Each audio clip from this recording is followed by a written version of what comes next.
200 ફૂટના બોરવેલમાં કેદ માસૂમ ભગીરથ 22 કલાકના જંગ બાદ હાર્યો જીવ। આ દ્રશ્ય જોઈને આંખોમાં આંસુ આવી જશે। મધ્યપ્રદેશના ઉજ્જૈન જિલ્લાના બડનગર તાલુકાના ઝાલરિયા ગામમાં બનેલી આ હૃદયદ્રાવક ઘટના સમગ્ર દેશને હચમચાવી ગઈ છે। માત્ર 2 વર્ષનો માસૂમ ભગીરથ દેવાસી રમતા રમતા અચાનક ખુલ્લા બોરવેલમાં પડી ગયો હતો, જેના કારણે ગામમાં ચિંતા અને તણાવનો માહોલ છવાઈ ગયો હતો। ઘટનાની જાણ થતાં જ સ્થાનિક વહીવટીતંત્ર, પોલીસ અને બચાવ ટીમો તાત્કાલિક ઘટના સ્થળે પહોંચી ગઈ હતી। એનડીઆરએફ અને એસડીઆરએફની ટીમો દ્વારા તાત્કાલિક રેસ્ક્યુ ઓપરેશન શરૂ કરવામાં આવ્યું હતું।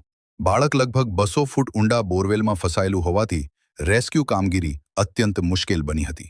ઓક્સિજન સપ્લાય, કેમેરા મોનિટરિંગ અને બાજુમાં પેરેલલ ખાડો ખોદીને બાળક સુધી પહોંચવાના પ્રયાસો હાથ ધરાયા હતા। લગભગ 22 કલાક સુધી સતત ચાલેલા ભગીરથ જેવા પ્રયાસો બાદ ટીમે લોખંડના સળિયા, દોરડા અને ખાસ મશીનરીની મદદથી બાળકને બહાર કાઢવામાં સફળતા મેળવી, પરંતુ દુર્ભાગ્યે બહાર કાઢ્યા બાદ ડોક્ટરોએ તેને મૃત જાહેર કર્યો। આ દુઃખદ ઘટના માત્ર એક પરિવાર માટે નહીં, પરંતુ સમગ્ર સમાજ માટે ચેતવણીરૂપ બની છે। ખુલ્લા બોરવેલ અને બેદરકારી કેટલા જીવલેણ બની શકે તેનું આ જીવંત ઉદાહરણ છે।